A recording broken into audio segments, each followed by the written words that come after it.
Good afternoon, ladies and gentlemen. Welcome to the 4th YK College Kowloon Junior Inter-School Debating Tournament. Today's motion is secondary school students should form an alliance that expresses opinions on political, economic and social policies. On side proposition, we have La Salle College.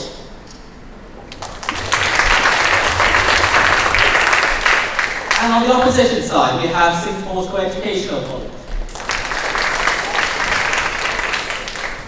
Speaking on behalf of side proposition, we have the first speaker, Herbert. Second speaker, Ian. And the third speaker, Mahadi. Speaking on behalf of side opposition, we have Chan Yak Ching. Second speaker, Nikki Wong. And the third speaker, Chan Jun Hing. We are very honored to have our three judges, Ms. Jennifer Chen, Zhou Chou, and Ms. Katie Low, to educate today's debate.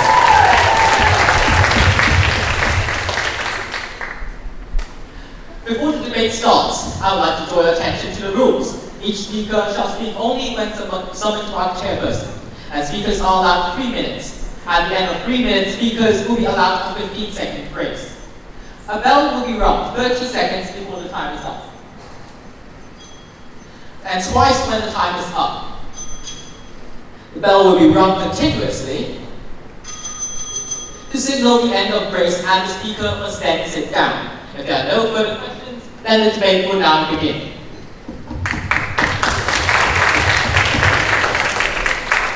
Now we call upon the first speaker of side proposition to deliver his address.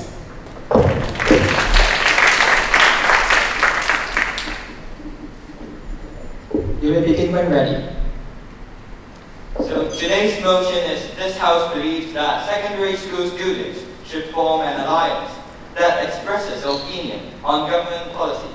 Side proposition strongly agrees with this. But before explaining why, I would like to give you a few definitions. An alliance refers to a group of people with the same ideology who came together to express their opinion as a whole. For example, scholarism, which is headed by Wong Chi-fung. These alliances have the power to influence the government's decision and acts as a check and balance to the government. The ideas of the alliance doesn't represent the school of the students. Instead, it only represents the views of the political alliance, and in consequence will have nothing to do with the school of the secondary students. So, today's side proposition will explain to you by bringing up 3 fundamental ideas. The first one is, why can't students form an alliance? The second one is, why should students form an alliance? And the third point is, how can forming an alliance arouse the interest of the students in politics? So, to explain why can students form an alliance, I will explain the nature of alliance. An alliance is just like a political party. People in the alliance are united together and should have similar views on the government's policy. When more people gather together, they gain more political power. They can represent the civilians or the general public, and they have the right to get together and voice their opinions, as it is legal to form an alliance according to the Hong Kong Basic Law. The secondary school student can decide to join or not, or whether to support the ideology. Political rights exist for the students, and therefore they can form an alliance. This alliance can give opinions on government policies, which makes the government decision better. So, what have I proven to you? I've proved that secondary students forming an alliance is legitimate and can do so. Therefore, the motion must stand. Thank you. Thank you. The speaker has used total 2 minutes and 25 seconds. I now call upon the first speaker of the opposition side to deliver his address.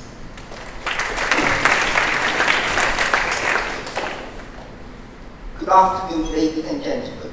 I am the first speaker of the opposition side. Today, our side is going to focus on the ethics effects of allowing secondary school students to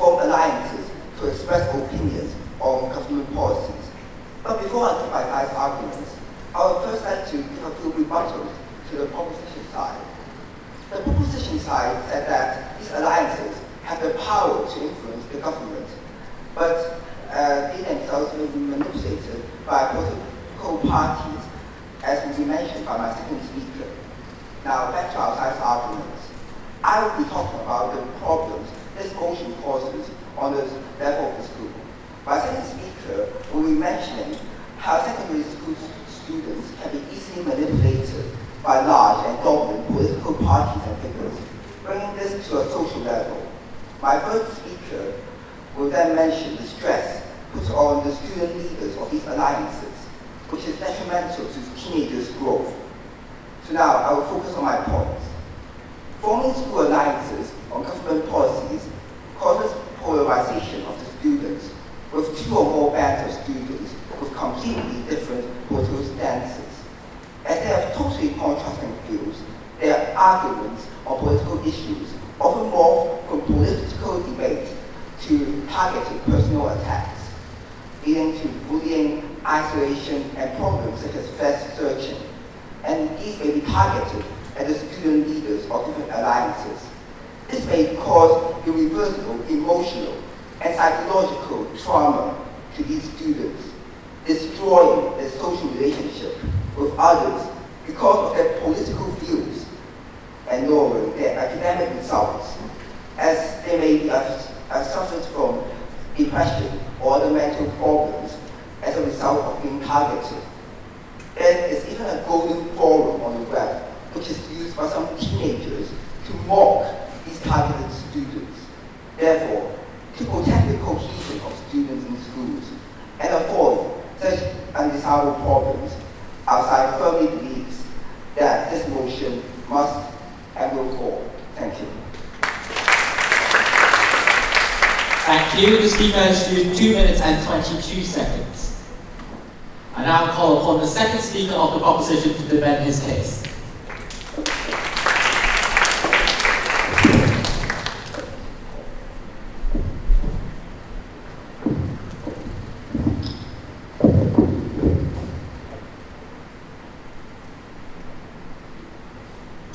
Ladies and gentlemen, what do we see in today's debate? My first speaker has come out and told you exactly why these people are justified in making these political groups. However, when we see side opposition, they came out and told us that these teenagers may be impressionable, they are immature, and they can't make their own decisions. But they haven't really justified this point to us, and we've seen that they have only given us an assertion, and we believe that this should not stand. However, even if they were to tell us that this is the case, and they're able to prove to us that this was the case, we on side opposition totally disagree with this point. Why? We see in this logic flow that side opposition is telling us these people are immature, they can't make their own decisions.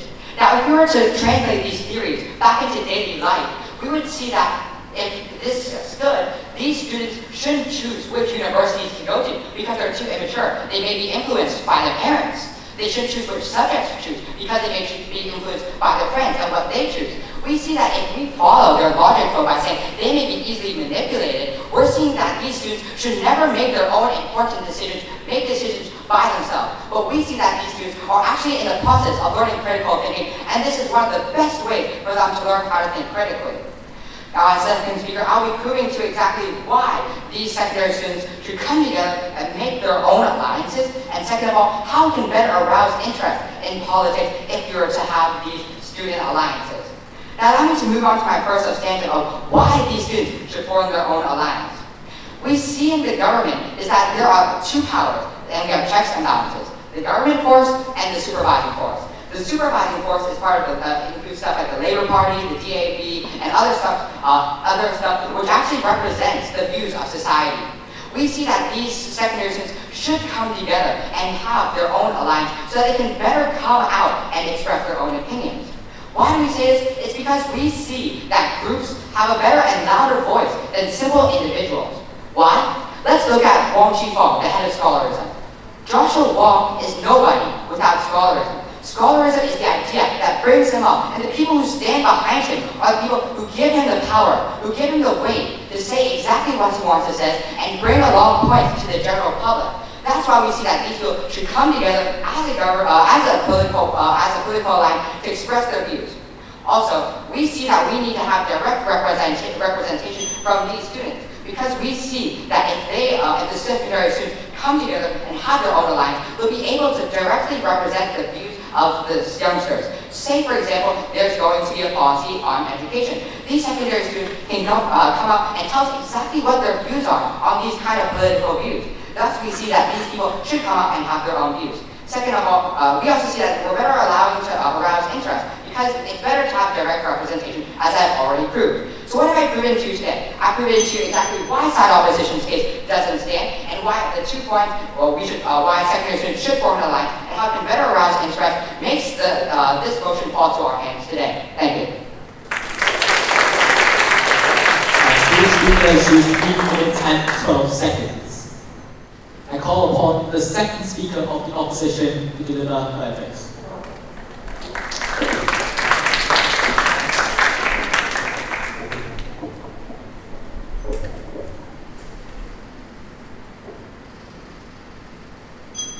Ladies and gentlemen, I'm the second speaker of the side opposition. Before I move on to my substantives, I'd like to make a few rebuttals to our dear side proposition. Firstly, side proposition has come to tell us today that our side have said that secondary school students cannot make their own decisions. However, we have not said that, and we believe that they can make their own decisions. But sometimes they're influenced by others by, for example, peer pressure, and that we should take this into account of whether we should allow them to form an alliance. Back on to my first point, our side believes that secondary school students may be manipulated by political figures. They may be used as targets intentionally to achieve support from voters. Because secondary school students are the pillars of our future, we have to ensure that they will not be intentionally used as weapons against other politicians. An example would be the Legislative Council election in the year 2012. Politicians collaborated themselves with the influential school alliance, Scholarism. Politicians claim that all other politicians who do not support moral and civil education are in direct linkage with Scholarism. Secondary school students, like Joshua Wong, were treated as after-dinner talks. Is that what we wish to see happen to our secondary school student population? The answer from our side is a firm no. No matter how diverse the opinions are, and whether they are correct or not, we should not allow our next generation, our pillars of the future, to be mocked and perhaps even laughed at, treated as similar talks or something, as mentioned by my first speaker. We believe that they have to be protected. We must not allow them to be manipulated because we want them to be free to think, and we do not want them to be pressured or manipulated into anything that they are not actually wanting to do. Therefore, ladies and gentlemen, in today's debate, our side believes that today's motion must and will fall. Thank you. Speaker has used 2 minutes and 8 seconds. I now call upon the third speaker of the proposition to defend his case.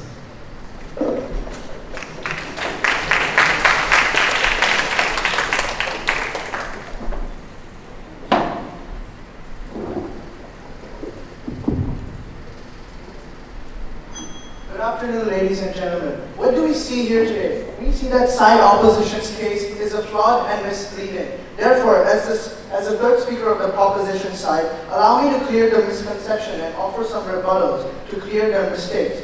So firstly, they said that secondary school students will be easily manipulated. But we don't see why will they be in the first place. Secondary school students are mature enough, as my first and second speaker has already said. They're mature enough, and they should be aware what to decide in what sort of situation. So we see that here, the secondary school students will not be easily manipulated. So we see that side opposition's point here simply does not stand. Moreover, they talked about how students will be bullied or insulted because of their political views. Side opposition here, ladies and gentlemen, hasn't clearly justified why and how will they be insulted. So we can't interpret it, how they're going to be insulted. Moreover, these organizations, the Pan Democrats and the pro-establishments, they're here together. They're here to talk together, and they will have peaceful talks. So we see that there is no polarization here. So we see another point mentioned by side opposition here does not stand. We're saying that these alliances come together, they're peaceful talk, and people have their own identity and ideology here. So ladies and gentlemen, we have said time and time again, my first speaker and my second speaker, we have said that these secondary school students are here to express what they want to do on the political policies. So we see that there is no way they're going to get manipulated in the first place, and also we see that there is no way that they will be bullied and everything. They're here to just respect each other on their political views. As I've said, the pan-democrats and the pro-establishments are here to have peaceful talk. So ladies and gentlemen, we see that side opposition hasn't clearly justified their points here, and today's side proposition believes that secondary school students have the full right and should have the obligation to give whatever opinions and express what they want. Moreover, side opposition came and told us that the students will be stressed out. Now, they also didn't address on this point properly, and we side proposition think this point has to be justified clearly by side opposition. So ladies and gentlemen, what have I proven to you today? I've proven to you why every single point of side opposition does not stand and is not valid, and why today's side proposition have taken today's debate. Thank you. Speakers use 2 minutes and 42 seconds. I now call upon the third speaker of side opposition.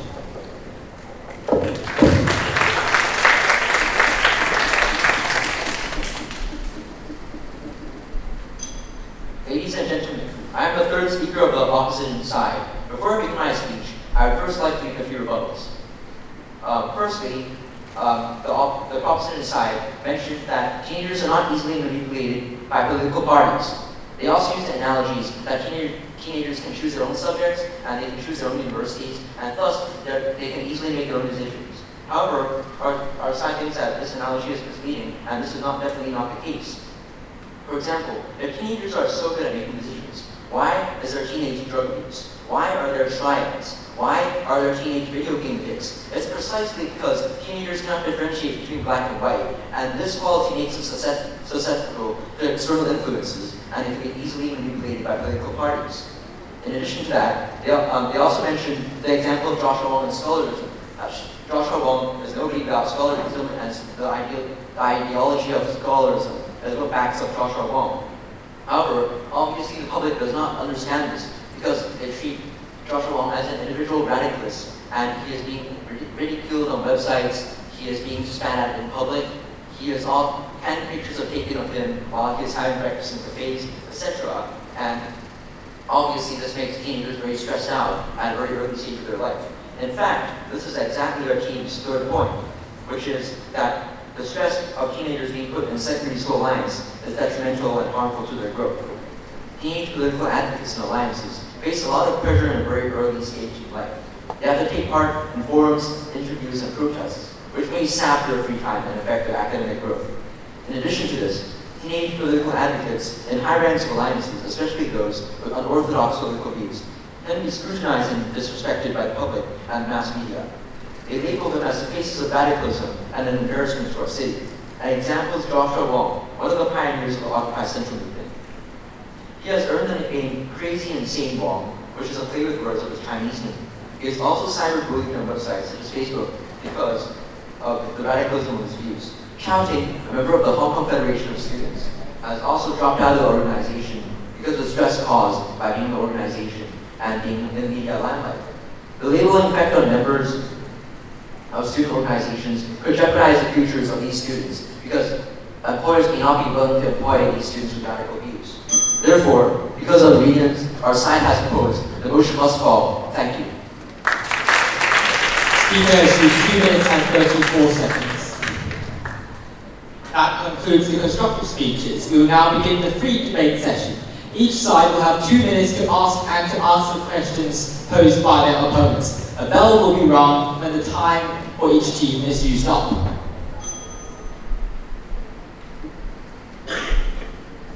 Now I invite side opposition to begin the free debate session.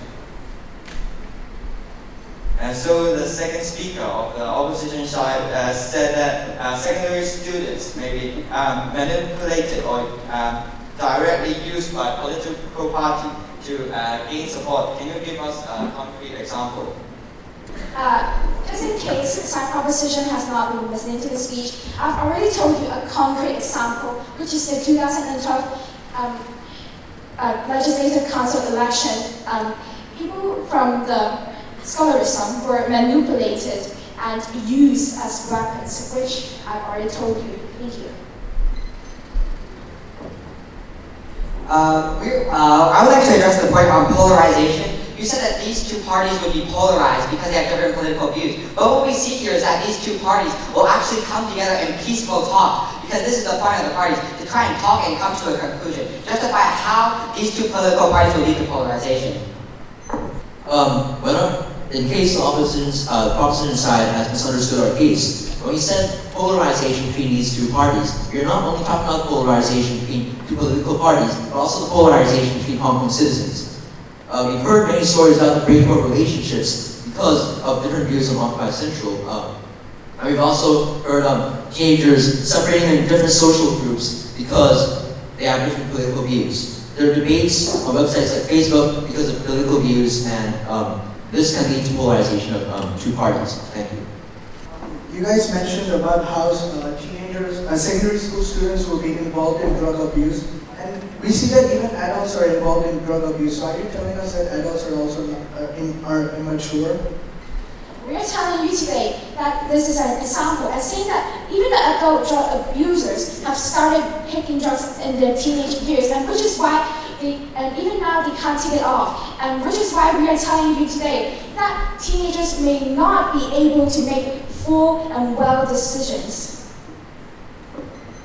We see that there's a flaw in what you just said, because we see that not all teenagers start taking drugs when they are, not all adults start taking drugs when they are teenagers. We see that there are also adults start taking drugs when they were turned above 18. Thus, we see that your point doesn't stand. Also, we see that you're talking about the stress that's put onto student leaders. But we see that when the student leaders become student leaders, they've already known the consequences of this. That's why they've already decided and evaluated the consequences and decided that they still will become student leaders. Please justify. So firstly, our team wants to clarify that not every single adult drug user starts to abuse at teenage years. However, a large proportion of adult drug users have started their drug abusing experiences in teenage years. For example, in a study conducted in 2009, in a survey of caught drug abusers aged 21, the average number of years they spent doing drugs was 4.6, which means on average they spent time. For side proposition, you have 31 seconds to continue your case. You may use your time now. Ladies and gentlemen, what do we see in today's debate? We see that we've already proven to you why these teens are not immature and why they still will be able to make their own educated choice. What we see here is that these students have already thought through different ideas. They have their own critical choice. They have not actually thought directly what these political parties are telling them. They have thought through ideas. They have their own critical thinking, because this is exactly what the schools are teaching them to do. We see that side opposition is first just saying, oh, these students do not have critical thinking, thus we should not leave them. That concludes the free debate session. There will now be a 1-minute pause for teams to prepare for their closing arguments. I now call upon the reply speaker of the opposition to deliver their reply speech.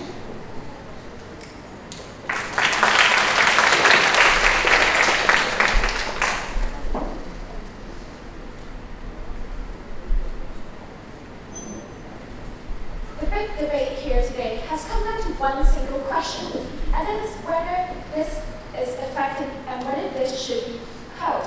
We believe that the first speaker come up to tell us it's legal. We should form this alliance. Of course it's legal. It's stated in the basic law that it's legal. But whether we should form it is another thing. The second speaker have come up to tell us that, well, they are not immature. They can make their own decisions. They can voice their opinion so that, well, they can judge whether to support or not to support things, and that it's okay. But our speaker have told you repeatedly that it's not just about that, and that teenagers sometimes easily sway, and that their decisions may not be made entirely on their own will. That is why we believe that today's this motion must fall. As well, their first speaker have come to tell us that they have known about the consequences when you become the leaders, and then these leaders are influential on their own. But then the first speaker have told us that, well, they can be more powerful and more influential in groups and alliances, and that is why we must and we should form this alliance. But that is entirely wrong. And that we have proven to you. We have concrete examples showing from the election of the Legislative Council in 2012. We have shown you the example of Occupy Central and how it affects different friends and how it affects the peer relationships and as a whole, the society as a whole. And how we've also proven to you how it actually does do this polarization effect. And why should this motion still stand? This motion today is entirely wrong, and we believe that it must and will fall. Thank you.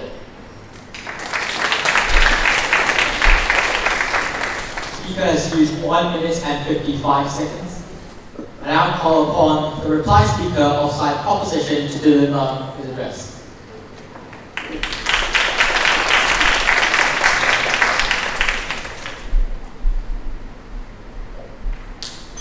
Ladies and gentlemen, today we see that today's debate boils down to two main arguments. First of all, whether or not the students will be able to make their own decisions and have critical thinking, and two, whether or not the student society will be polarized or not. Today, as the reply speaker, I'll be proving to you exactly why we on side opposition have taken both of these passions. Now, when we see side opposition coming up and telling us that these students have no critical thinking, they can't make their own decisions, and they've been basing all their ideas on one single example of the Legislative Council study. But we on side opposition are telling you, these students go to school. Why? Because they're going to school to learn how to think critically. These students are going to school so they can figure out what is good, what is wrong, what is right, what is right, what is wrong. But what we see here, ladies and gentlemen, is a side opposition saying that these students have no critical thinking. So what can we think from this on side opposition? We see that this side opposition is basically saying these schools are not doing their job. So by their assertion that these schools are not doing their job because they're not teaching their students critical thinking, we on side opposition would like to ask, why exactly are these students going to school if these schools are not really able to teach them this kind of critical thinking? We see that side opposition's point here seriously does not stand, and we firmly believe that these students will have critical thinking because they've gone to school, have gone through tailored lessons and tailored syllabuses so that they can learn exactly what is critical thinking.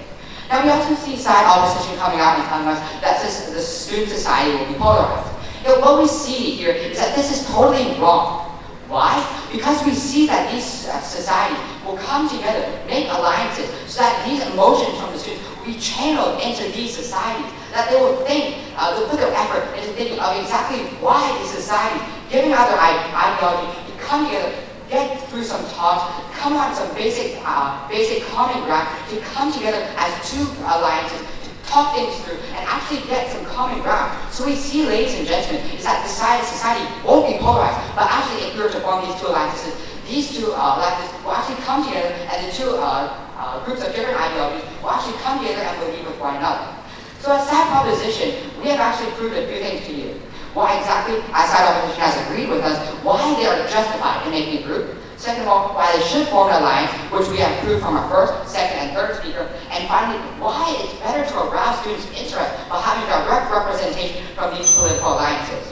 So therefore, ladies and gentlemen, let's think rationally. Let's vote side opposition. Thank you. Speaker used 2 minutes and 35 seconds. That concludes today's debate. May I now invite the debaters to cross the floor and shake hands. Debaters are reminded to sit quietly until the judge is ready to announce the results. The judges may now leave the chamber to discuss marks. In the meantime, may we invite our principal, Mr. Warren Jung, to give us a speech.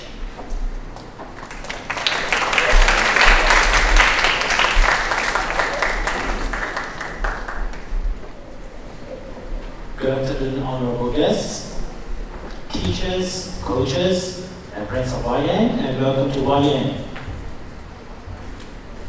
First, I have to thank all of you for taking part in our inter-school debating tournament, and I especially appreciate the commitment of the teachers as well as the coaches.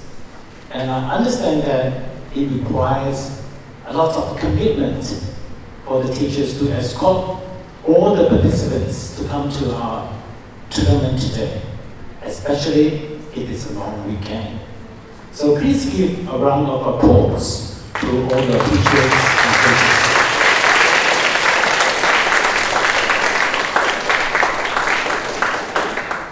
And today I hope that every one of you enjoys the tournament and you can learn from the experience.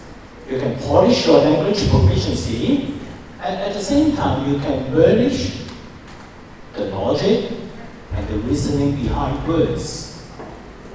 If you win, you learn to be grateful. If you don't win, you learn how to handle failure. And you know, all leaders can come back from failure. And today, if you don't win any trophies, don't worry, at least you win some friends and some friendship. So today, we don't have any losers in the hall. And every one of you is a winner. Thank you.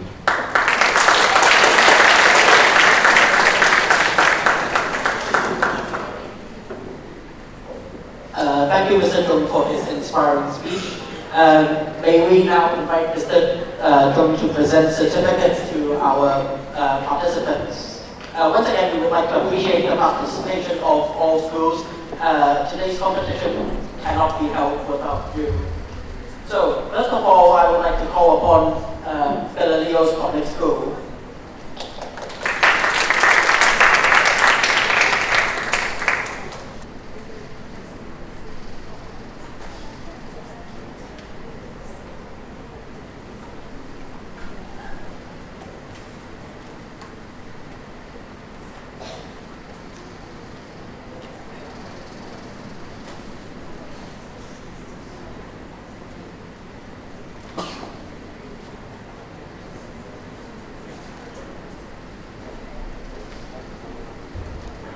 Now we would like to invite Diocesan Girls School.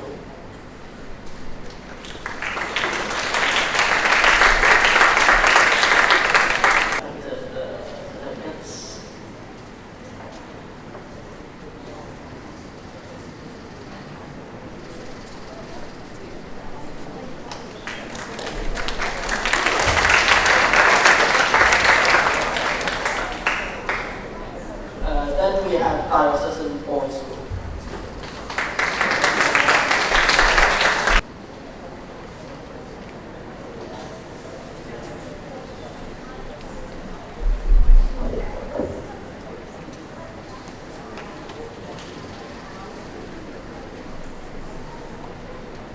Afterwards, we have Heathland School.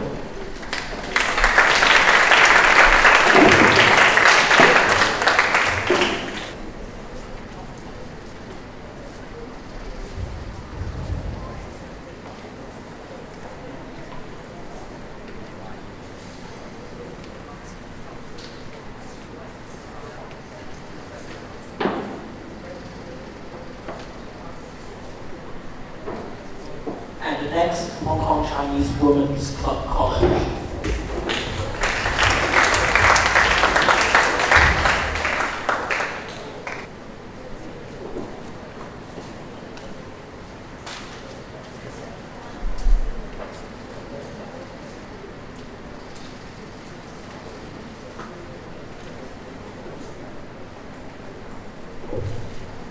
Hoi Ping Chamber of Commerce Secondary School.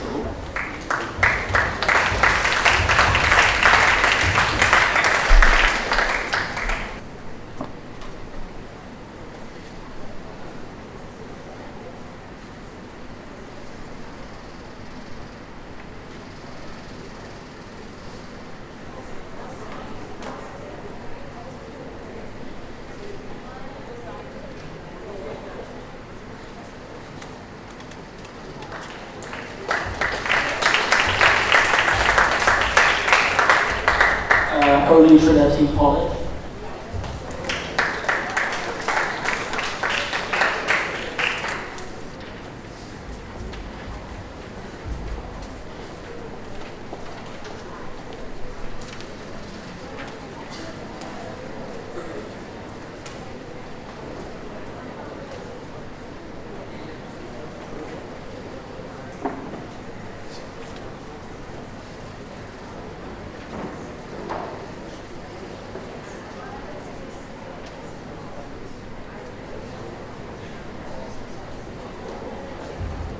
Afterwards, we have our finalists, LaSalle College.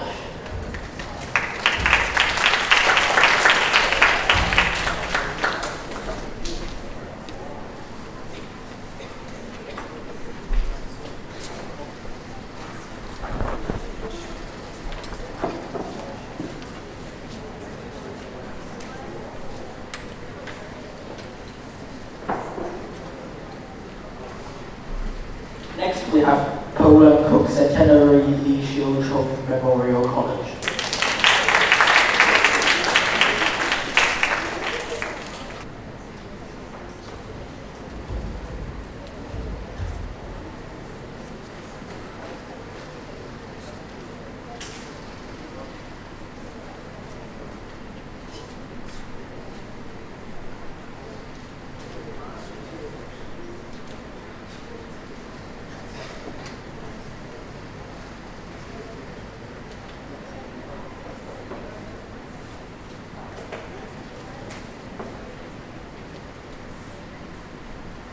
Followed by another school from Poland Cook Choi Tae School.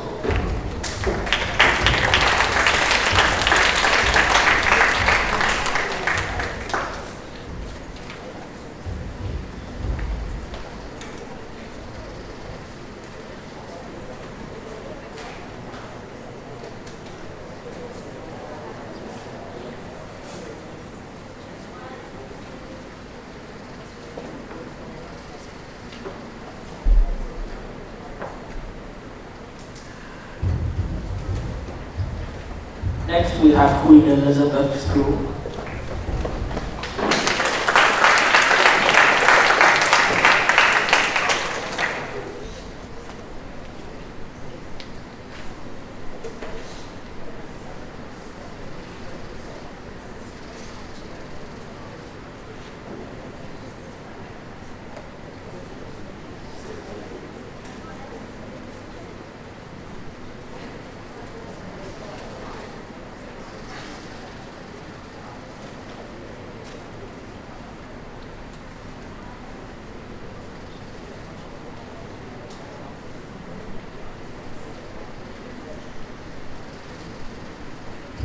Next, we have St. Francis Canossian College.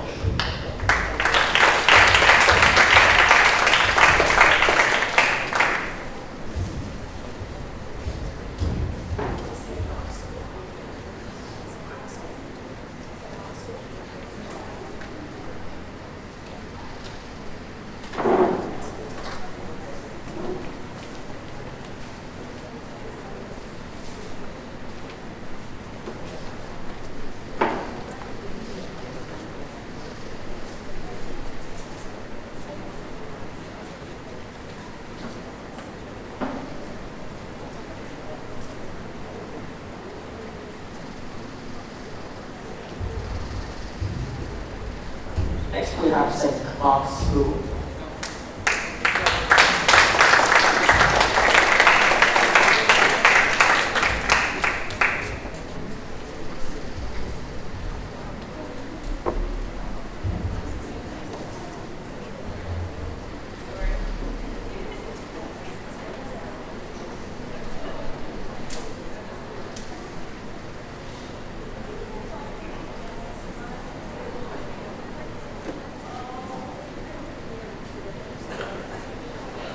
Followed by St. Paul's Co-Educational College, also one of our finalists.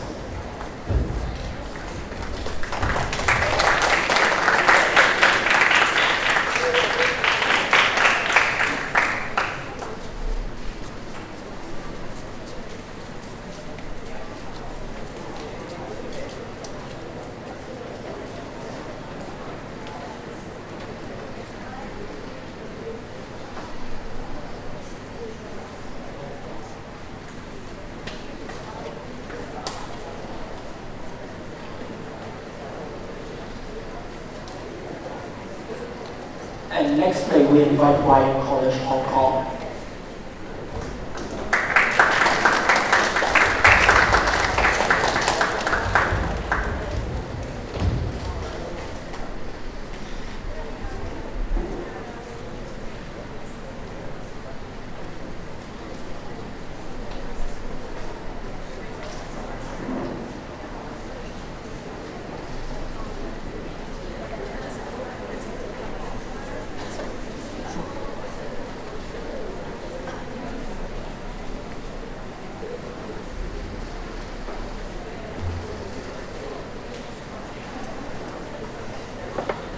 last but not the least, our host school, Untitled Chapter.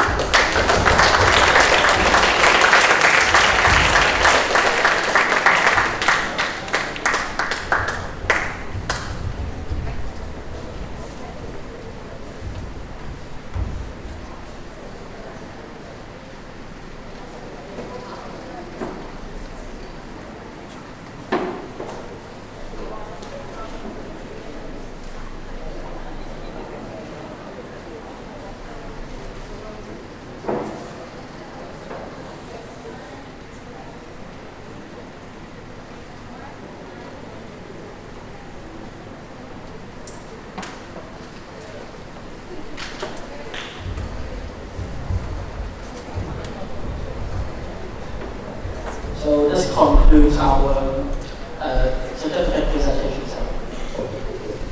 And thank you, Mr. Chung, for presenting the certificates.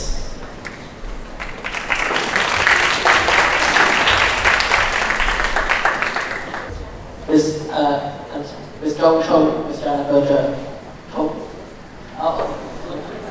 and Ms. Katie Low to give us some comments on today's finals.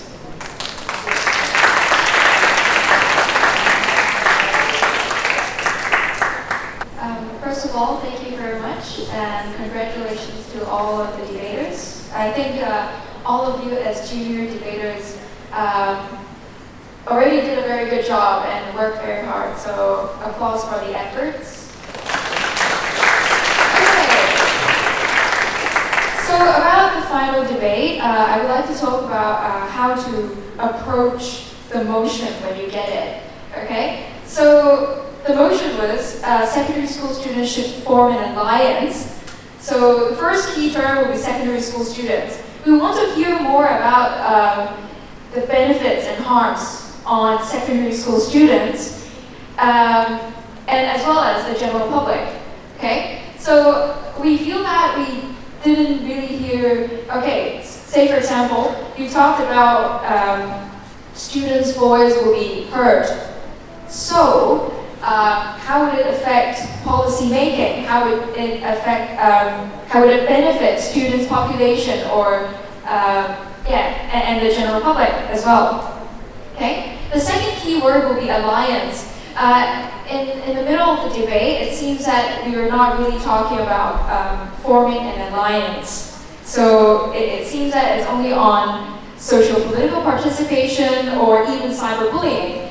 Okay. So if you have decided to talk about harms on cyberbullying, you need to really link better how the formation of the alliance is going to lead to cyberbullying. So the linkage is not well elaborated as well. It's not just this, but just an example. Okay. So again, it's better to be more focused during the debate rather than being easily carried away by drug abuse or other, carried away by talking about drug abuse instead of being very focused. Last point would be identification of clashes for the summary speech. First of all, it's very important to identify clashes. So maybe the opposition team should try to at least identify the clashes. And the clashes should be more relevant. So maybe it takes time to practice identifying the clashes. And it seems that during the whole debate we have a list of harms and a list of benefits, but it seems that nobody is trying to justify why one side is more important than the other side. But rather, your justification will be repeating your own points again. So I will give the time for. All of the judges are giving comments, so I'll be focusing more on the things that I heard in the middle of the debate and I felt was quite troublesome for me. As you all know, you did 4 debates today. I'm sure this is the last one you're doing. And you were worrying that you probably don't have to do it. You don't know if you're coming to the finals or not. So, given the level of stress you have the entire day, I was impressed with what I saw already. However, when I was actually listening to this debate, there were some things that I felt that needed to be clarified 4 points. The first one is about misconceptions. Okay, so there are some misconceptions I feel like that should be clarified. And then once they're not clarified, it makes it really hard for me to continue to focus on the debate. For example, for political party, a political party is different from an alliance.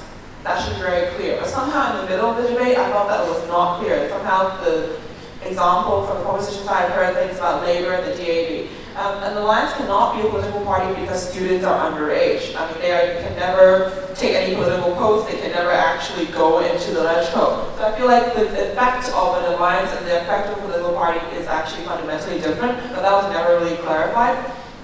And on the other side, on this side also, there was like talking about how peaceful talks will be held. And up until the very last point, I was still very unclear on like who is actually having these peaceful talks. Like, is it between the government and this new alliance? And then it turns out that the reply speech is actually within the alliance. The students will be having these peaceful talks with one another. I felt like if the concepts become quite muddled if you do not clarify them in this way. And then a second thing about terminology, I feel like when you throw around big words, it's easy to listen to. Polarization, it's really great to talk about polarization of student views. But just throwing out that word, to me, is not actually making that point. All over my page, there are things, in red pen is my own notes. It's like how, explore, how, please tell me how. So polarization, you say it like 4 or 5 different times, I think it's from the opposition team, but how do they actually polarize? Up until the very end, I start hearing about, because people break up because they are like the yellow ribbon and blue ribbon people, or like family conflicts. Okay, finally, at the third speech, I started hearing about this, but all throughout the first, actually not third speech, but during the friendly debate, the first 3 speeches, I did not really hear how the society is actually polarized by an alliance. Why does the alliance have to polarize? Why can't it just make everybody agree with each other more? It was never explored in a very fundamental way. And then moving on to my third point quite smoothly, is about assertions. Everything was said without much proof. Not everything, a lot of people think they're not said without much proof. And I was I didn't understand why. This is a prep debate, that you should know these things. And somehow, the way the things are phrased, like secondary students are immature. And then the rebuttal is secondary students are mature. Okay, then we can just sit here for the entire day watching you guys talk about whether they're mature or not. There's no actual substantial proof of why they are mature or why they're not mature. And when you actually do go into substantiation with the drug abuse thing, then you start diverting yourself. So I'm still very impressed that suddenly there's like a stat about 21-year-olds having 4.6 years of drug abuse history. I don't know how that ended up in a debate about an alliance system for secondary school students. And if you end up diverting yourself, you're making a diversion for yourself, and I don't think that's beneficial for you. And finally, about the scope of effect. I think one fundamental thing I saw in the op case that I was very troubled by was that if you're talking about an alliance, it involves tens of thousands or even hundreds of thousands of students. Just this year, there's 60,000 students in the DSE. Times that by 6, that's like a lot of students. And somehow we're only talking about the student leaders. Yes, the student leaders will get bullied, the student leaders will get targeted, but how about the members of the alliance party? How are they affected? This is never talked about. Is it just because one person is going to get bullied, we're not letting the 10,000 people have the benefits that may or may not come from the alliance? And this point was troubling to listen to, and it was not really fundamentally attacked by the prop side either, so I can't really give it to either side. But I feel like if you're going to explore the effects of a student alliance, then it should be more than just about Joshua Wong or any other leader. It should be about more about the fundamental basis of how a member of that particular alliance would benefit from that alliance. And so that's about the 4 points that I'm going to talk about. And as Chandra Chung will be talking a little bit about role fulfillment, like how different parts of the debate actually should be utilized.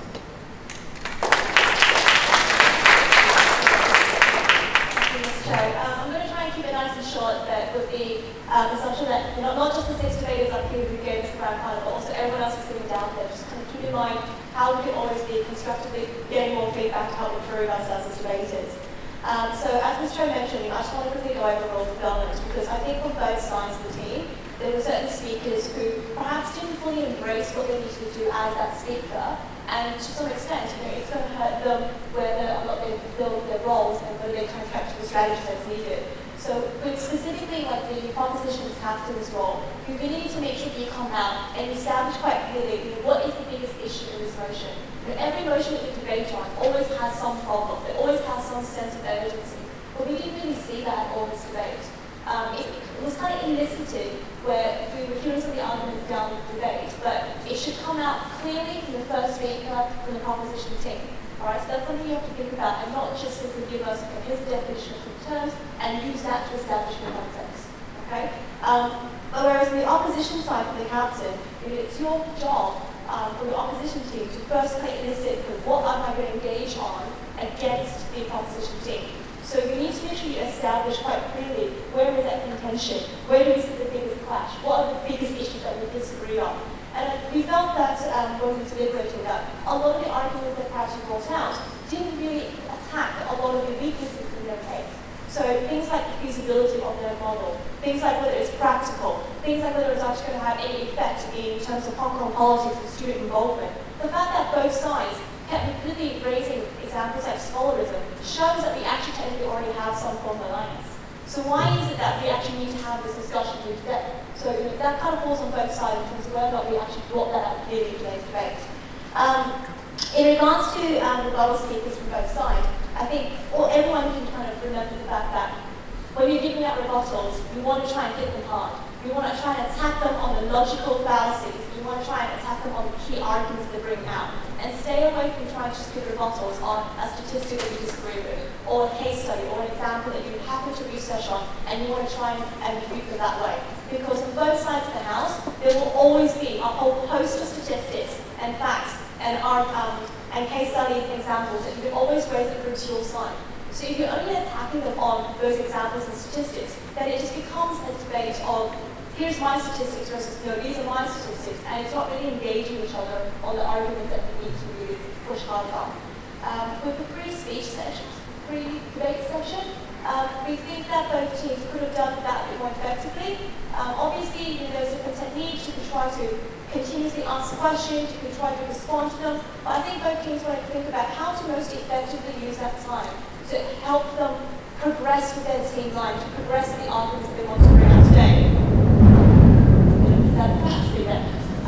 So perhaps don't just always go for the attack, and at the same time don't always go for the defense. Make sure there's a balance between the two sides, so you're not only just asking questions versus only just answering the questions that you've been asked.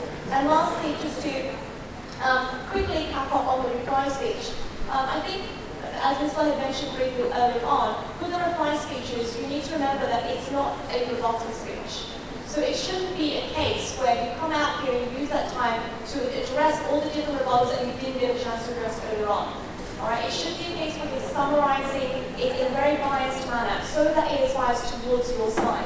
And from that, we should be able to elicit all the key issues, the key themes that were addressed throughout the debate that fall on your side of the house. So I think, in all debates, we think about all those different things that we've spoken about. Not just from my feedback, but also from the other two adjudicators that might help everyone become better debaters as we continue this journey. Okay? I believe the result will be announced after we get out some more results.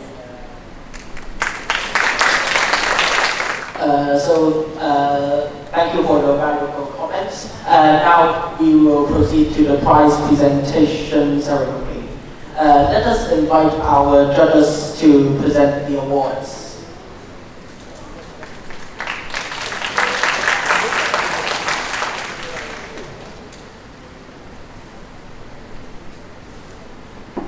So first of all, we will present the Best Novice Debater Awards, as we appreciate our novices, our first-time debaters, who have taken the first steps to speak out and participate in debating.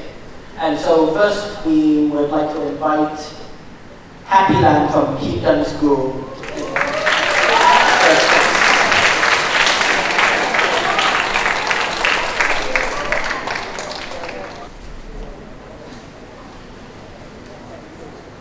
Next, in second place, may we invite Ian Wong from LaSalle College.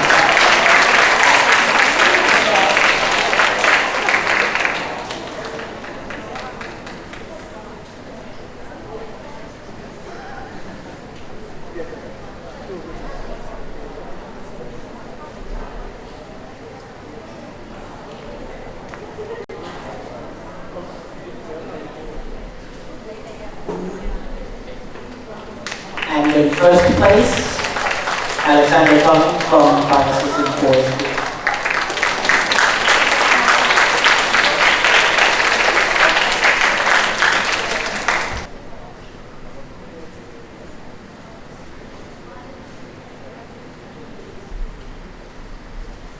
Congratulations to our novice debaters.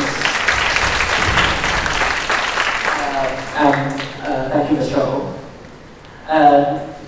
Okay, now we'll invite Ms. Low to present the Best Debater Awards. And in third place, we have Hilary Chan from Diocesan Forest Group.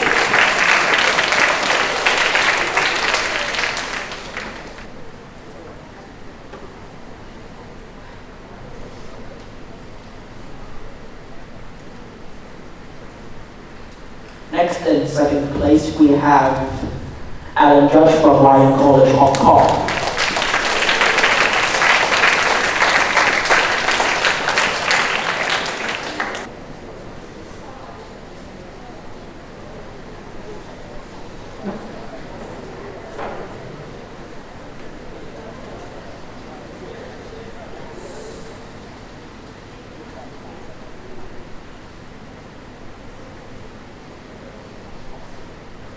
And in first place, Nikki Wong from St. Paul's Educational College.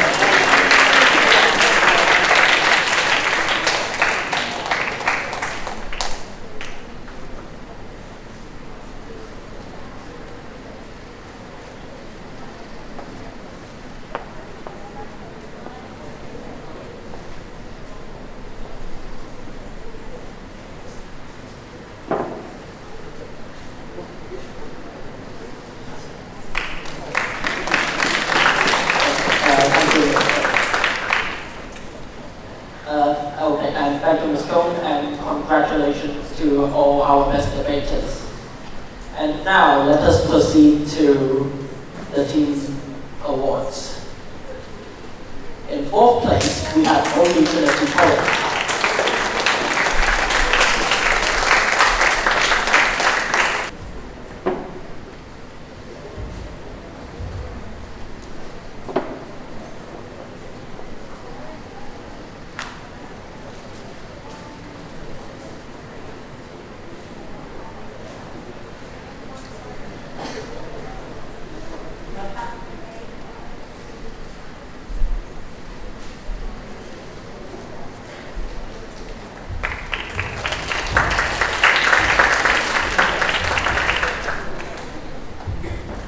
And in third place, we have YK College, Kowloon.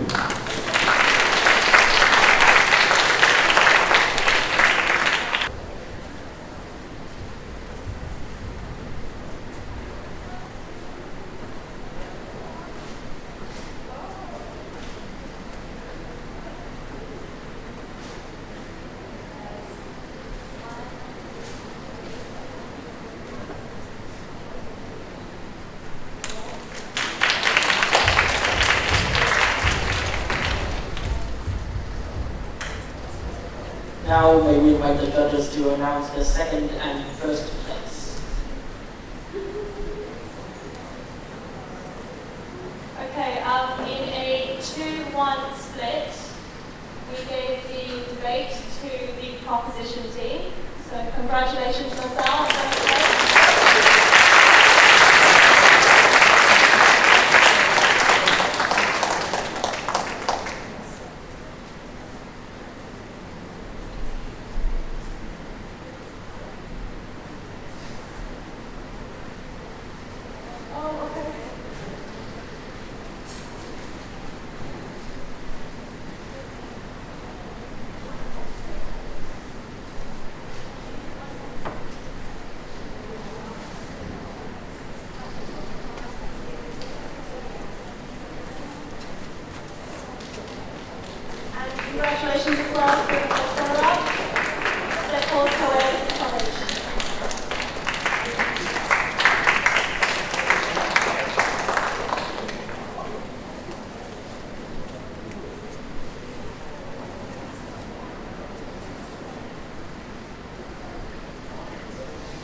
on stage, and everyone else please come on stage to take a group photo. So here's the arrangement. So the tall people can stand or kneel on stage. The taller people can sit on the edge of the podium. That's how it works.